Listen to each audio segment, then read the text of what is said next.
Vamos relaxar o nosso corpo físico a fim de que estejamos preparados para este período de meditação. Sentem-se confortavelmente e para isso vamos fazer 3 respirações profundas. Pela primeira vez, inspirar, reter e exalar. Pela segunda vez, inspirar, reter e exalar. Pela terceira vez, inspirar, reter e exalar. Deus do nosso coração, Deus da nossa compreensão, agradecemos por essa oportunidade de evoluirmos e aprendermos. Agradecemos também a Deus, a Jesus e aos espíritos benfeitores presentes conosco neste momento. Assim, vamos imaginar todos os cômodos de nossa casa repletos de muita luz e que essa luz radiante se infunda em todos os moradores que aqui residem. Que essa luz ela vá se expandindo e irradiando aos seus vizinhos, ao seu bairro, à sua cidade, ao seu estado e a todo o Brasil. Vamos imaginando também essa luz irradiando para todos os países e as nações. Que ela permita que os governantes tenham lucidez e representem a vontade do povo. Vamos imaginar agora essa luz envolvendo todo o planeta Terra. Que a cada dia o planeta vá se curando e que todos os seres vivos estejam em equilíbrio e harmonia.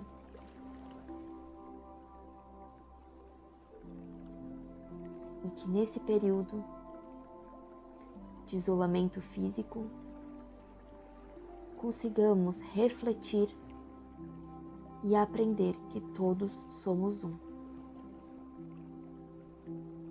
Vamos retomando a nossa consciência objetiva, aumentando aos poucos o ritmo da nossa respiração, sentindo o nosso corpo. Abrimos os olhos e sentimos um repleto bem-estar. Assim seja.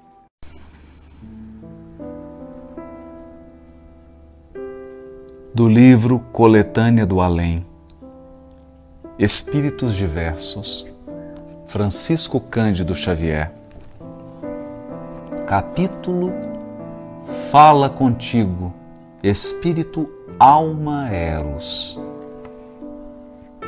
Quando as nuvens do sofrimento invadirem teu céu mental, não desfaças a sombra em trovões e coriscos, fulminando corações em derredor.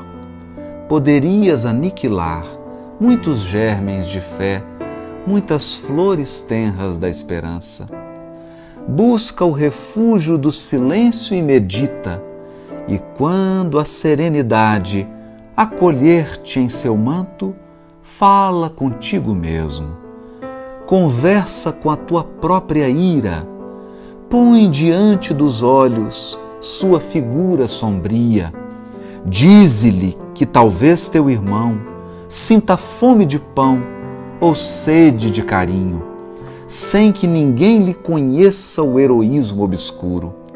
Talvez esteja exausto, à procura das oportunidades que te sorriem desde muito, incapaz de suportar por mais tempo as lutas que lhe parecem intermináveis. Possivelmente, não iniciou a existência com os recursos felizes de teu começo, e viverás revoltado entre os espinhos da ignorância. Quem sabe? Dize à tua cólera que o pobrezinho é desfavorecido e infeliz. Provavelmente nunca recebeu um beijo de mãe, um carinho de esposa, a ternura de um filho, um abraço de irmão, o afeto de um amigo. Talvez esteja perseguido em si mesmo pelos demônios da inconformação. Comunica-lhe tuas impressões fraternais no grande silêncio. Tua cólera ouvirá, chorando de dor, e as lágrimas benditas lavar-lhe-ão a túnica negra, que resplandecerá de alvura e de beleza. Em seguida, voltará ao teu coração, plenamente transformada. Deixará seus títulos, seus direitos e honrarias. Esquecerá toda ofensa, toda injúria, toda dor. Mudará o próprio nome e chamar-se-á compreensão. Compreensão gloriosa e sublime, filha de Deus, irmã da humanidade e serva da natureza para a vida imortal.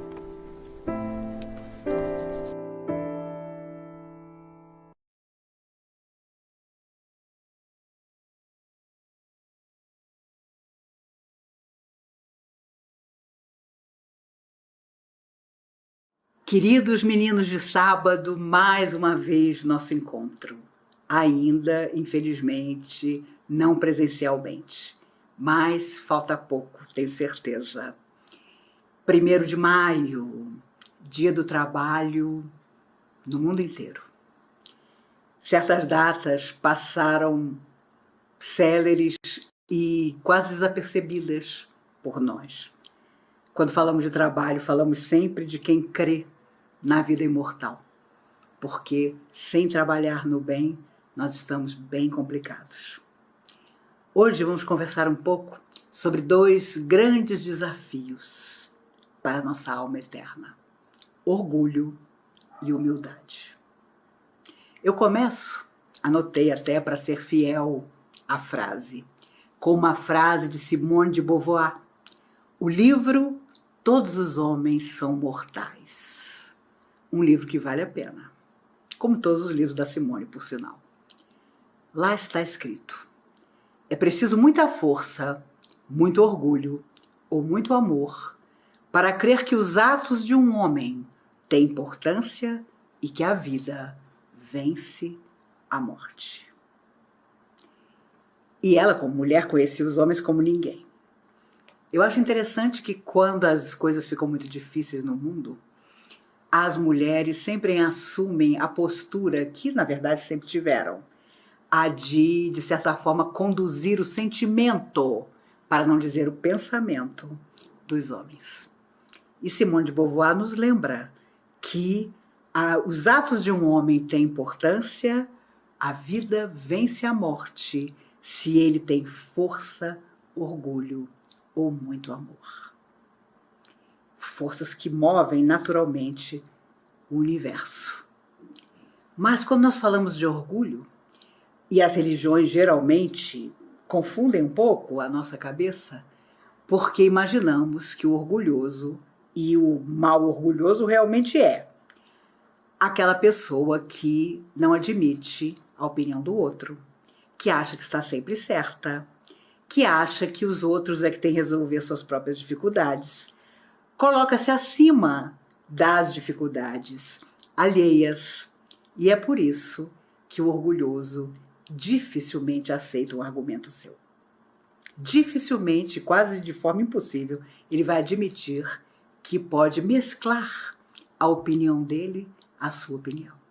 E ainda que ele esteja errado, e principalmente aí, ele não vai admitir que você aponte o erro dele ou que diga a frase que ele mais teme: eu não disse. Eu não disse que ia acontecer desse jeito? O orgulhoso nunca admite que ele precisar da opinião do outro, trocar pelo menos uma ideia com o outro. Imagine o que Jesus encontrou na época dele, quando Roma dominava o mundo e os senhores de Roma consideravam que não só não podiam ser contestados, como vinham dos deuses, eram herdeiros dos deuses. E aqueles todos que eram considerados inferiores ou vencidos deveriam ser submetidos a eles, os senhores do mundo. E quantos senhores do mundo já não passaram ao longo dos séculos? Todos praticamente terminam da pior maneira possível. Mas até que termine a sua caminhada, causam grandes dores, muitos constrangimentos, para dizer o mínimo. Há uma página do Evangelho psicografada através dos médiuns por Lacordaire em 1863 no Evangelho segundo o Espiritismo. Instruções dos Espíritos, o capítulo é o 7º, Bem-aventurados os pobres de espírito. E o título é o título da nossa palestra, do nosso bate-papo desse sábado, Orgulho e Humildade.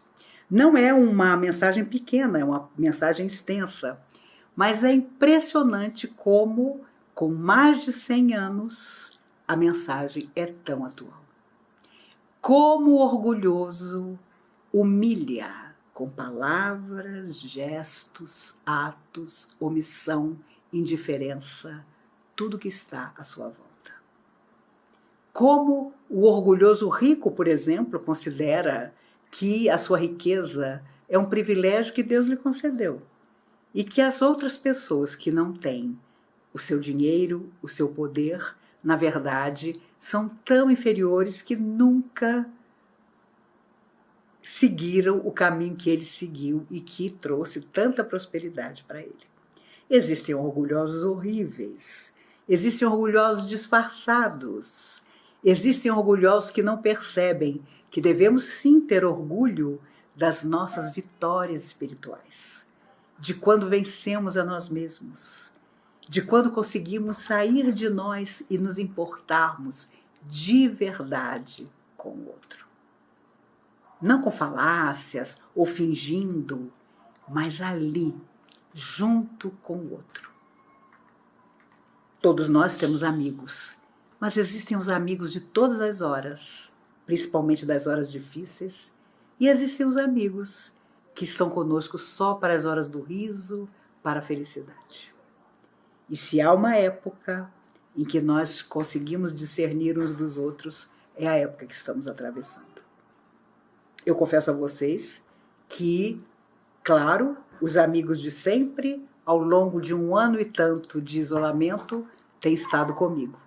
Mas pessoas que eu nem imaginava que se importavam com o meu bem-estar não deixam nunca de me telefonar. E eu não tenho celular, nunca tive. Então, o telefone da minha casa não é todo mundo que tem. Mas essas pessoas conseguiram encontrar esse telefone de alguma forma e ligam para saber se eu estou precisando de alguma coisa. Em tempos como esse, meu Deus, você coloca o nome dessas pessoas no seu caderninho dourado, porque não é todo mundo que está se importando, ou que está tendo tempo ou interesse em saber se você está bem. Quando nós falamos de humildade, meu Deus, a coisa fica pior. Eu conheci pessoas que se vestiam de forma muito simples, na nossa época de mocidade espírita, julgando que assim pretextavam humildade. A mesma calça jeans sempre. Eu só tenho 2 blusas. Ou eu só tenho esse tênis que tem anos. Sou completamente desapegado das coisas materiais. As poucas pessoas que eu conheci desse jeito tiveram muitos problemas depois. Porque, na verdade, tudo era da boca para fora. Humildade não é você se vestir mal, podendo se vestir melhor. Não é você pretextar estar sempre disposto ao bem, quando você, na verdade, não está.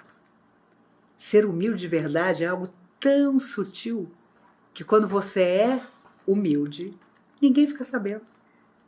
Porque é natural que você nunca humilhe o outro, nunca diminua o outro, que procure estar sempre disposto a mostrar ao outro, através da sua palavra, da sua presença, do seu olhar. Olha, eu estou aqui, se você precisar. Imagine Jesus, a alma mais perfeita, o governador da terra. Poderia ter nascido num palácio, mas muito pelo contrário. Foi filho de carpinteiro. E claro, Maria, ao perceber desde muito cedo, quando ele ainda era criança, a sua inteligência ímpar, sonhou para ele coisas imensas. E cedo ele fez ver a ela que nada daquilo que ela sonhava aconteceria. Ele tinha vindo para servir. Ele tinha vindo para confortar. Ele tinha vindo para buscar os mais humildes, os pescadores, aqueles que não sabiam nada, nem ler, nem escrever, mas que tinham coração para segui-lo. E eram muito poucos, mas ele sabia que ali depositaria as sementes que trariam o mundo para o que ele é hoje. Obviamente, o mundo que se importa, o mundo que constrói, o mundo que nós vamos ter que reformar. E como estamos com muito tempo para pensar sobre isso, eu tenho certeza que cada um de nós tem um plano imperdível para tudo que vai fazer depois que pudermos estar juntos novamente. Pudermos nos abraçar, nos beijar. E eu confesso a vocês, é difícil ver pessoas queridas sofrendo perdas de pessoas que partem, vítimas desse vírus, e não poder sequer abraçá-las. Porque isso está proibido para nós por enquanto.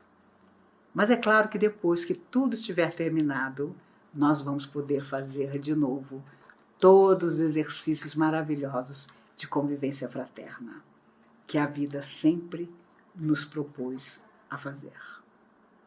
Humildade, portanto, não é você abrir mão de tudo dizendo: eu posso viver com um fio de água, eu posso viver sem luz, eu posso viver descalço, estarei feliz. Ou dizer a uma pessoa humilde que quase nada tem: você que é feliz, você não tem nada, que felicidade, você não precisa se preocupar com nada. Existem pessoas horríveis que fazem isso. Quem visita pessoas extremamente necessitadas ainda dizem: você não imagina o peso que é ter o que eu tenho, o peso que é ter a família que eu tenho. Eu vejo você sozinho, feliz de você que está só. Certas coisas são horríveis, mas ainda se encontra quem fale. E é claro, isso tem muito a ver com orgulho também. É claro que ficamos satisfeitos quando dominamos alguma coisa, quando fazemos algo muito bem. E é natural que nos sintamos assim. Mas isso não é orgulho vazio. É a satisfação de ter tido um impedimento, uma dificuldade, um bloqueio, seja o que for, e ter superado. Quantas pessoas conhecemos que lutam tremendamente para estudar, por falta de recursos? E é natural que se sintam extremamente orgulhosas e vitoriosas a cada diploma que têm. Ah, não, eu não quis estudar, eu tinha tudo para estudar, mas não quis. Deve haver motivos até espirituais para isso, porque é natural também que nós consigamos e precisemos buscar na nossa vida os talentos que nos são concedidos e saibamos realmente aproveitá-los. Quantas vezes, e isso na doutrina espírita é impressionante como existe. Ah, eu não elogio fulano porque eu não quero que ele fique orgulhoso. Ah, eu não elogio porque isso é uma perturbação espiritual. Essa coisa de elogiar é uma perturbação espiritual. Ora, então você não vai elogiar uma pessoa quando é verdadeiro o seu elogio? Porque isso vai incentivá-lo a continuar. E se você não quiser diretamente dizer que a palestra, por exemplo, foi um brinco, foi uma beleza, diga: como me fizeram bem suas palavras. Como eu precisava ouvir tudo aquilo que você disse. E você que vai fazer a palestra, que terá feito a palestra, com certeza se sentirá preenchido. Toda pessoa precisa, na sua hora fácil ou difícil, de alguém que lhe diga: vamos seguir juntos. Que bom que você pôde me ajudar. E é claro que amanhã, aquele que ajuda poderá ser e precisará, com certeza, ser ajudado. Mas, infelizmente, ainda existe muita gente, inclusive dentro das religiões, que considera que galgar postos com orgulho, até desmedido, é muito significativo. Quando, por exemplo, na doutrina espírita, nós vivemos dentro de uma doutrina que não tem absolutamente hierarquia nenhuma. Você vai se achar poderoso porque você é amigo do presidente do centro? Meu Deus do céu! E olha, já conheci muita gente que se achava o máximo porque tinha um cargo dentro de uma casa espírita, inclusive fazia muito mau uso do cargo com determinadas simpatias e antipatias. Somos gente. E achava que aquilo era ter poder. As pessoas sempre me acharam maluca, porque eu sempre, desde garota no espiritismo, dizia: gente, ninguém precisa me contar. Eu tenho certeza que em vidas passadas eu tive poder de vida e de morte sobre muita gente. Porque eu vou me iludir achando que poder é você ter um determinado encargo, é você estar na frente de uma tribuna, é você ter A, B ou C na sua plateia? Oh, meu Deus, somos crianças ainda, se acreditamos nisso. Nos orgulhar de algo do qual nós somos simples instrumento? Porque quando se fala de espiritualidade, somos sim instrumento. E não só de espiritualidade. Onde quer que você esteja desempenhando seu papel na sociedade, se você pode decidir para que outros vivam melhor, você não foi colocado ali por acaso, não. O acaso não presidiu a sua chegada ali. Você tem responsabilidade, um dia você responderá por ela. Olha, no seu cargo você poderia ter ajudado tanta gente. Você podia ter criado leis. Você podia ter sido nobre e tão digno. Por que você não foi? As pessoas do outro lado da vida vão nos perguntar sobre isso. E não vai haver justificativa, por exemplo, dizendo: que eu não quis ser orgulhoso. Não tem jeito. Nós podemos sim fazer muito pelos outros? Façamos. Nós temos mecanismos em nossas mãos, no nosso trabalho, na posição que desempenhamos na sociedade, de contribuir para que as pessoas alcancem facilidades que vão ajudá-las? Vamos a isso. E nem por isso estaremos orgulhosos, estaremos satisfeitos de termos de alguma maneira contribuído. Porque sempre haverá também quem vai agarrar as oportunidades e quem vai deixar passar. Chico Xavier começou a chorar quando soube que seu primeiro patrão havia morrido na miséria tamanha que não tinha nem mesmo um centavo para ser enterrado dignamente. Ele bateu em todas as casas de Pedro Leopoldo com seu chapéu na mão, pedindo uma moeda de cada um para pagar o enterro do patrão. E as pessoas indignadas: meu Deus, mas o Chico é louco. Como é que o Chico se humilha desse jeito? Como é que o Chico está nas casas pedindo uma moeda para enterrar esse patrão dele? E ele, chorando, contava que o que deixava o coração dele pequenininho era como um homem tão nobre havia morrido sem nada e agora precisava da caridade alheia até para ser enterrado. Chico, em momento algum, se sentiu diminuído, porque ele também não tinha nada, mas ele estava pedindo às pessoas que haviam conhecido aquele homem, um antigo comerciante, para que ele pudesse ser enterrado. E o Chico dizia que tinha uma dívida de gratidão com ele e morredora, porque o Chico, ainda menino, tinha trabalhado para ele.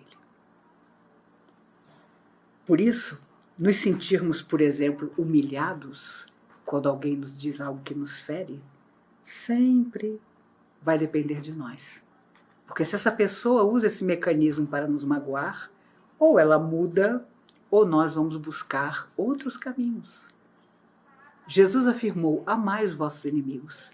Ele não disse que nós deveríamos conviver com os nossos adversários por períodos intermináveis. Mas ele sabia muito bem que era preciso terminar determinados relacionamentos da melhor forma possível, mesmo terminando, porque nós teríamos problemas depois. Procura reconciliar-te com teu adversário enquanto estás a caminho com ele.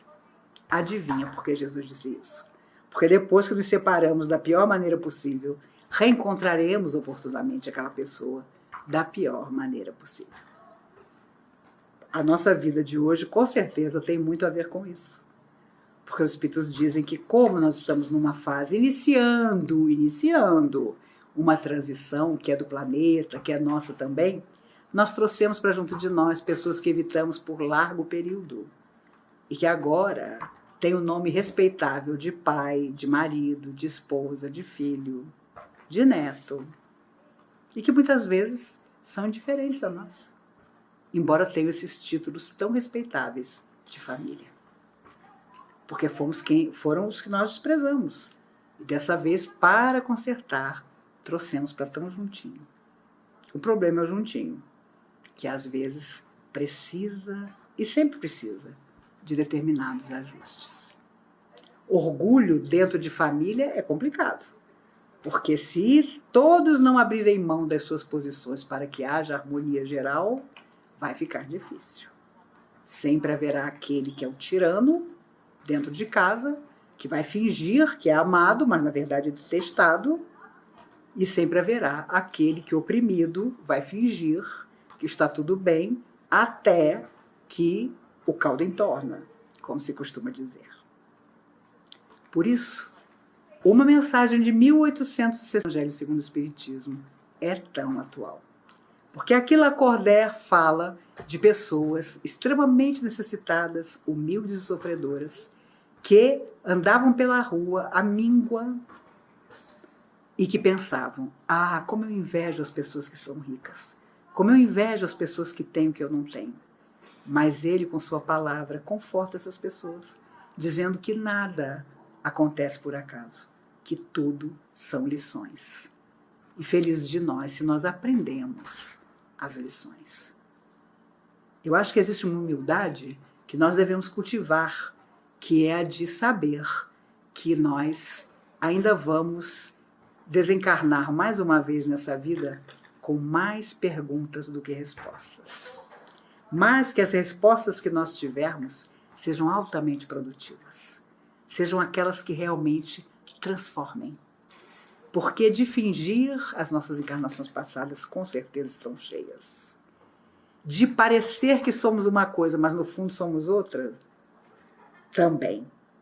Então essa provavelmente é a grande fase de transição, sim, porque mal começou essa mudança, mas nós precisamos ter determinadas coisas definidas de uma vez.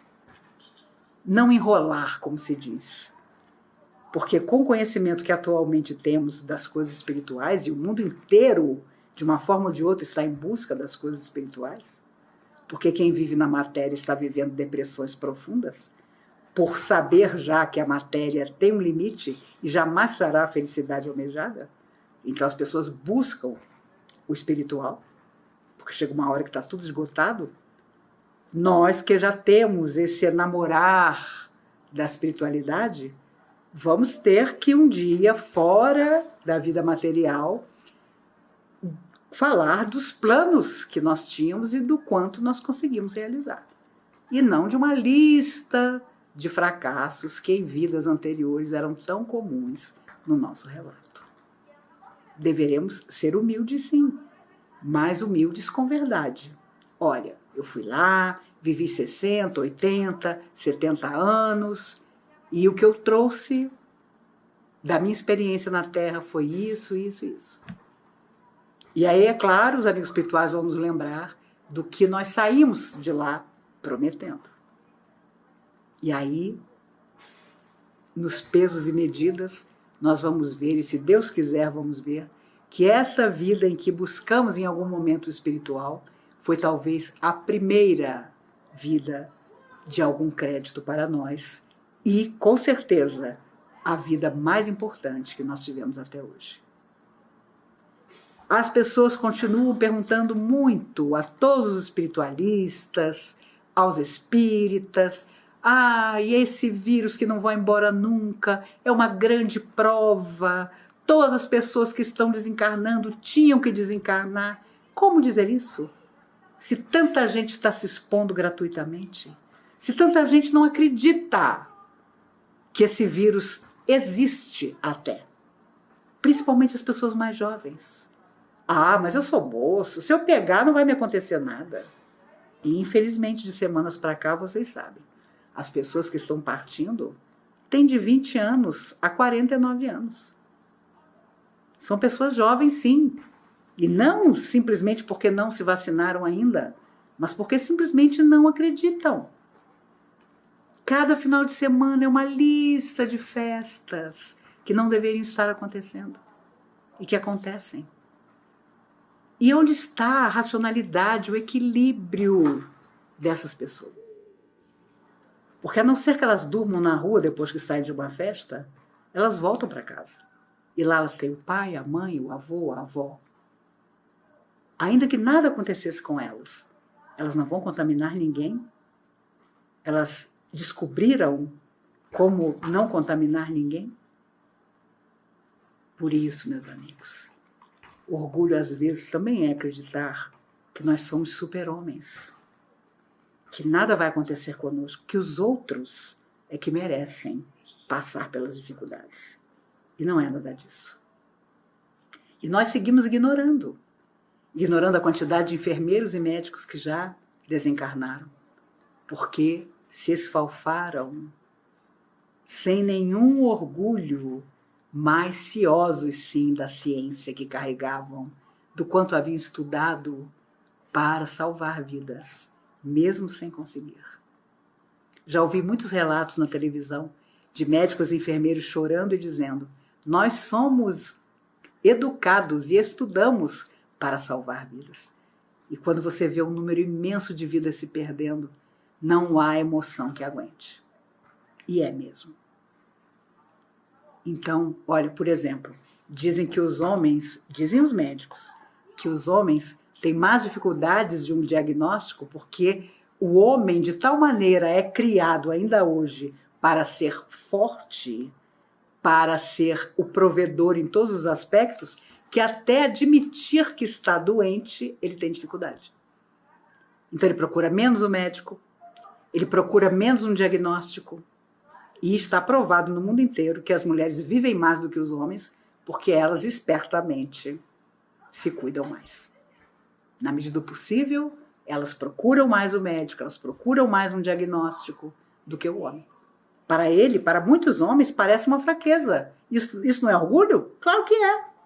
E um orgulho absurdo, que vai levar muitas vezes à desencarnação. Porque, como dizem os amigos espirituais, aquilo que você ignora, seja o que for, trabalha contra você. Então, não duvide. Orgulho é você deixar de acreditar que tudo tem que passar pela sua mão, tudo só você sabe fazer direito. É não pedir desculpa, esteja você errado ou certo.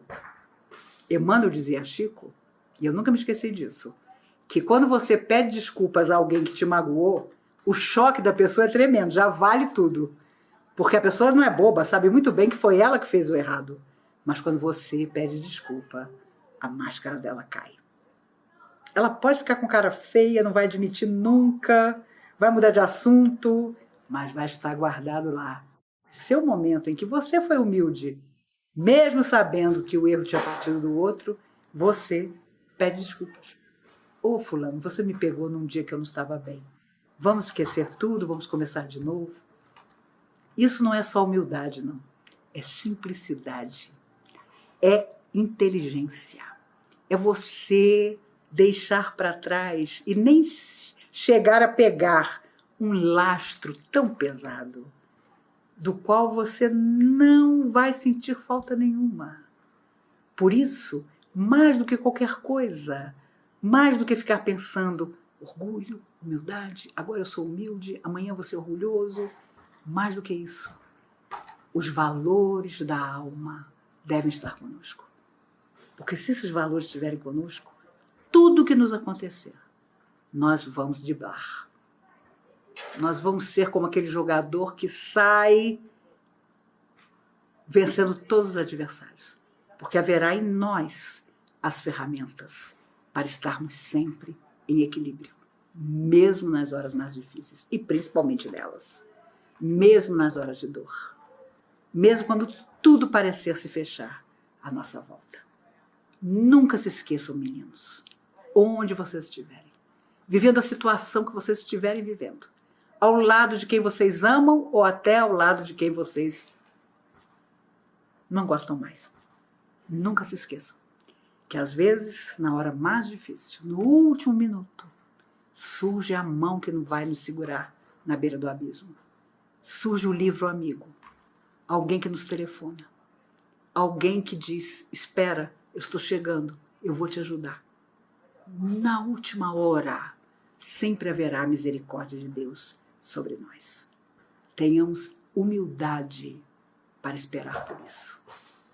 Não tenhamos orgulho nenhum na hora de dizer, meu Deus, me ajude. Aqui estou eu mais uma vez. Eu não resolvi nada do que eu precisava resolver, mas eu peço, esteja comigo. Segure a minha mão, me aponte caminhos. Tudo isso vai passar, que eu permaneça aqui.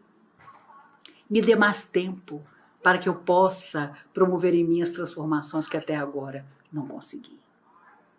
Não é fazer jogo duro, nem chantagem, não, com os espíritos. É simplesmente saber que todo o tempo na Terra é precioso demais. Há bilhões de almas que tudo dariam para estar no nosso lugar. E que já sabem que, como a Terra está em transição, não poderão mais voltar. Porque não fizeram nada que pudesse conduzi-las a uma próxima vida mais positiva. Nós que ainda estamos na carne, sofremos a maior das invejas. Inveja daqueles que fora da carne já sabem que não vão poder voltar ao planeta. Vão ter que buscar outros rumos.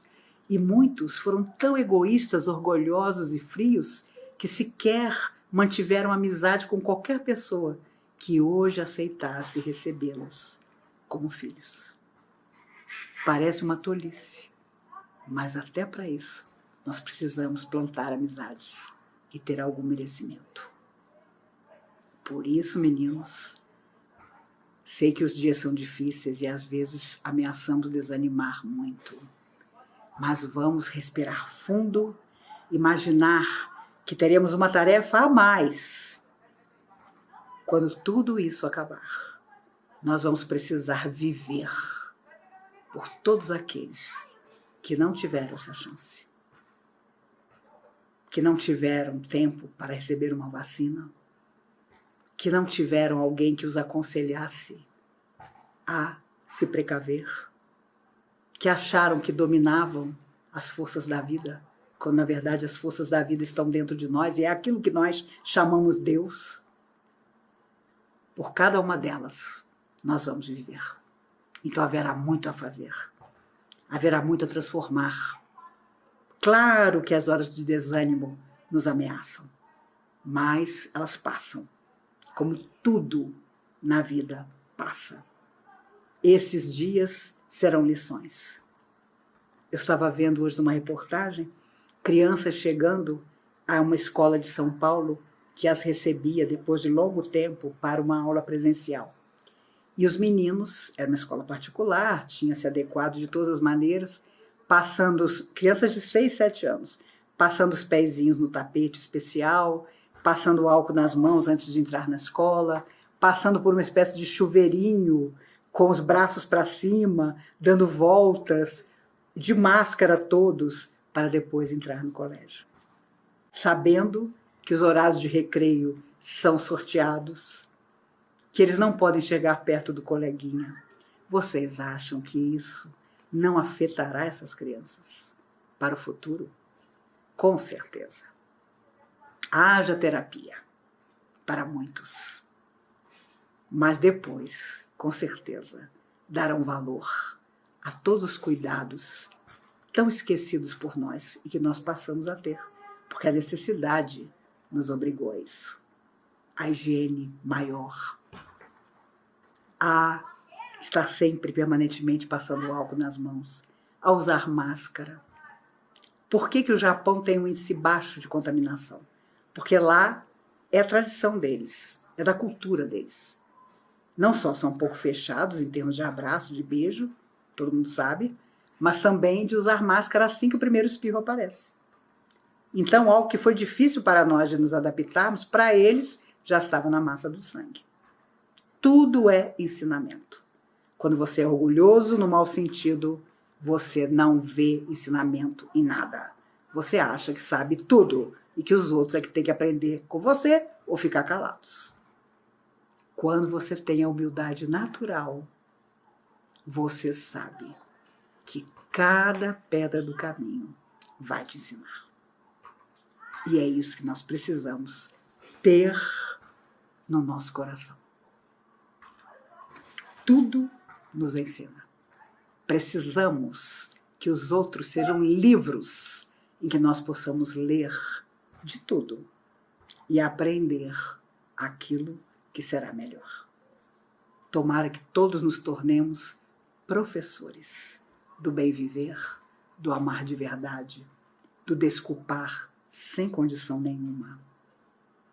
Jesus sabia muito bem que ele vinha mostrar caminhos e que seria tão longa a nossa falta de disposição em seguir esses caminhos.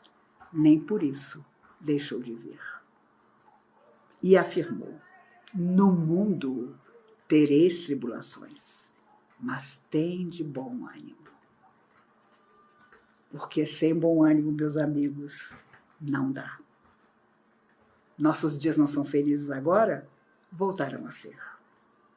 As pessoas não nos compreendem, haverá dias melhores. Amigos nos deixaram, nos decepcionando, não eram amigos como imaginávamos, a vida terá outros amigos. Isso é ter humildade para reconhecer que a vida tem sempre razão. Esse ano, 30 anos que nos deixou num acidente de carro, Gonzaguinha. E ele diz numa de suas músicas maravilhosas: quem não tem e se não tem trabalho, o homem não tem honra, e sem a sua honra se morre, se mata. Não dá para ser feliz, diz ele na música. Quantas pessoas estão sem trabalho? Quantas pessoas estão com a geladeira vazia?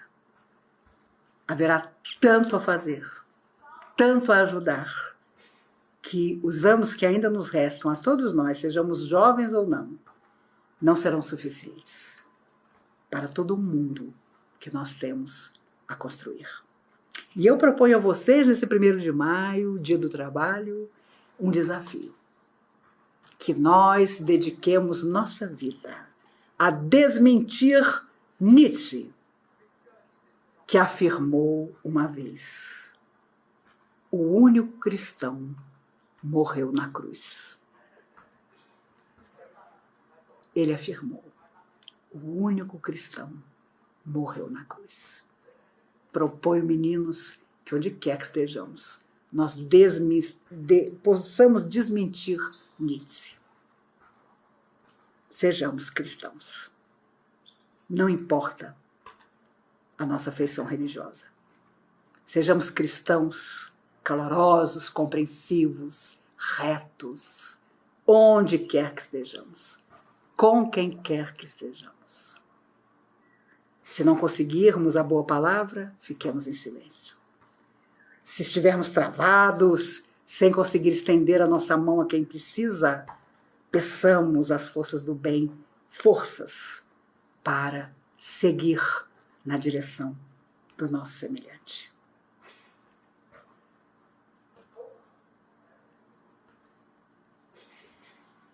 Francisco de Assis caminhava certa vez e escutou de longe o badalo de um sino pelo qual, usando no pescoço, os leprosos do século XIII, quando Francisco de Assis viveu, se identificavam à distância para que as pessoas saudáveis fugissem deles. E contam os amigos espirituais que Francisco escutou o barulho de um badalo, sinal de que vinha na direção dele um leproso. Francisco era um homem da sua época. Sabia muito bem que a lepra não tinha cura. E o seu primeiro impulso foi fugir.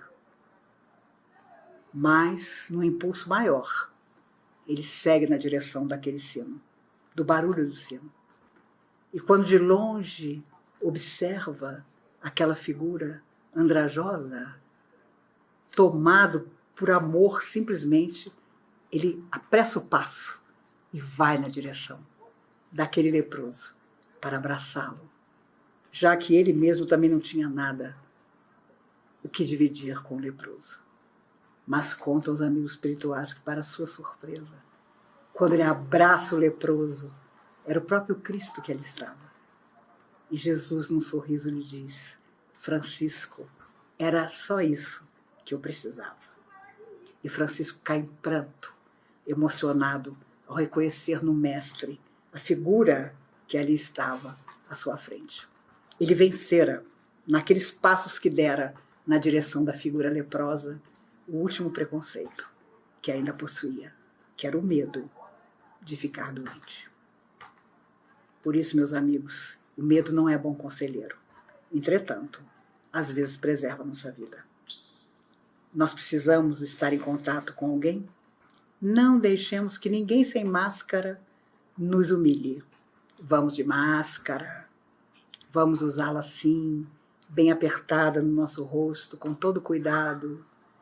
Vamos deixar que ela faça parte do nosso vestuário e vai fazer por muito tempo. Provavelmente, quem sabe, até o final desse ano, nós ainda estejamos comemorando o Natal em pequenos grupos e ainda de máscara.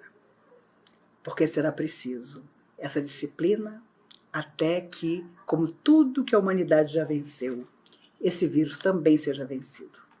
E nós estejamos prontos para, como sempre a humanidade faz, recomeçar. Com o orgulho maior de sermos, enfim, mais fraternos. Enfim, algo que atingiu o mundo inteiro, que ainda vai levar muita gente, mas que vai permitir que nós, meu Deus, finalmente tenhamos olhos para o outro de verdade e, sem dúvida, nos importemos de verdade. E mais do que nos importar, tenhamos o orgulho de afirmar que depois de tudo isso, da solidão, do afastamento, do medo que nós tivemos e temos ainda, nós possamos simplesmente ser irmãos uns dos outros. Que o único cristão não seja Jesus, sejamos todos nós. Que Jesus nos guarde, que nos abençoe, que até o nosso próximo encontro muita coisa boa nos aconteça. E que, se não forem coisas boas, nós peçamos as forças do amor que nos apoiem para ultrapassar as nossas lutas, vencer tudo que vier e traçar um destino de luz para todos nós. Que Jesus nos guarde onde quer que estejamos, que nos abençoe para que possamos abençoar e que, unidos em pensamento, nós possamos, até o nosso próximo encontro, fazer todo o bem que for possível. Até lá.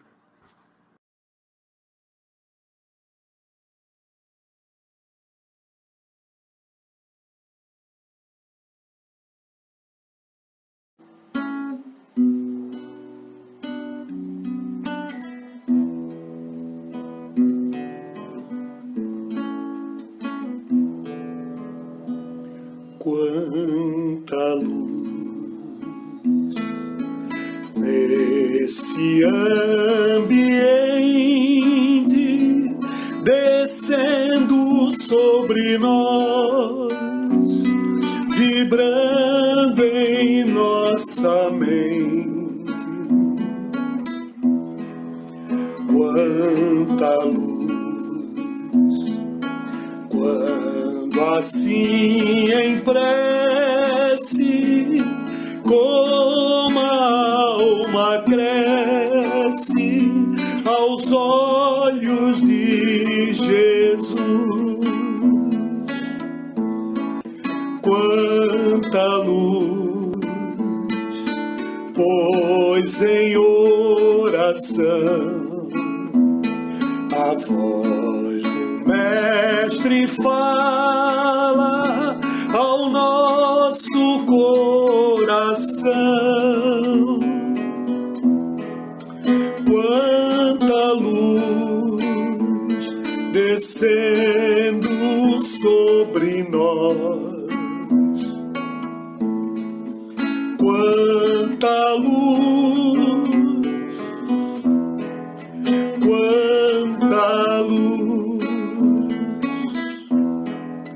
quanta luz nesse ambiente descendo sobre nós, vibrando em nossa mente.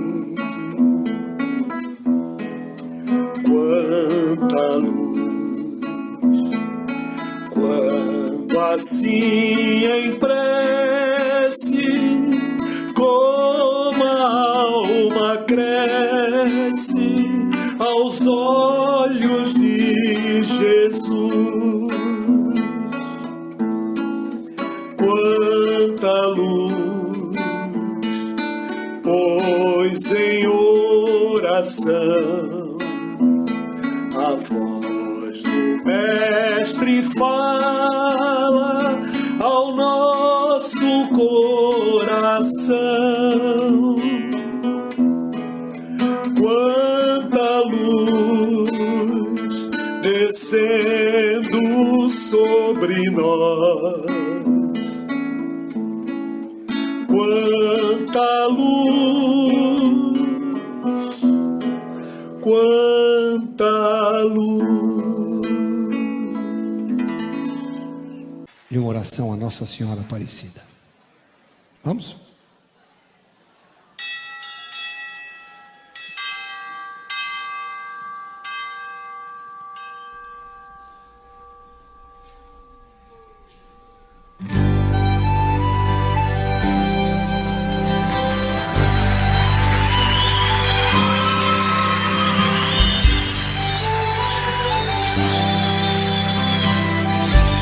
É de sonho e de pó o destino de um só, feito eu perdido em pensamento sobre o meu cavalo. É de laço e de nó, de gibeira ou giló, desta vida cumprida a sol. Sou caipira, pirapora nossa Senhora de Aparecida.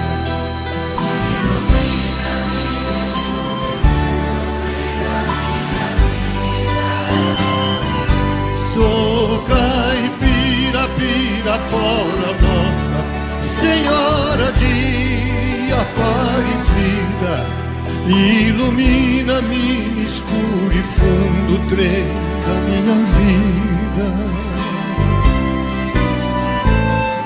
O meu pai foi peão, minha mãe solidão, meus irmãos perderam-se na vida à custa de aventura. Descasei e joguei, investi, desisti. Se a sorte eu não sei, nunca vi.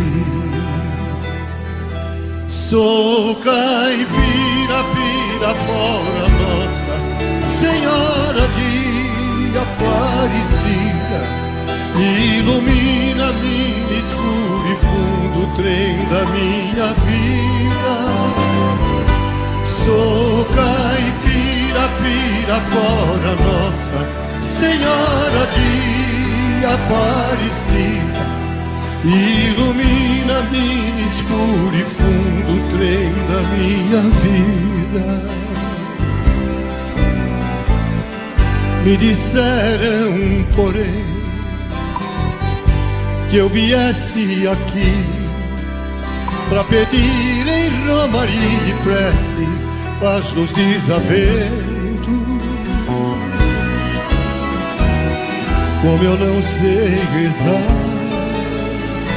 só queria mostrar meu olhar, meu olhar, meu olhar.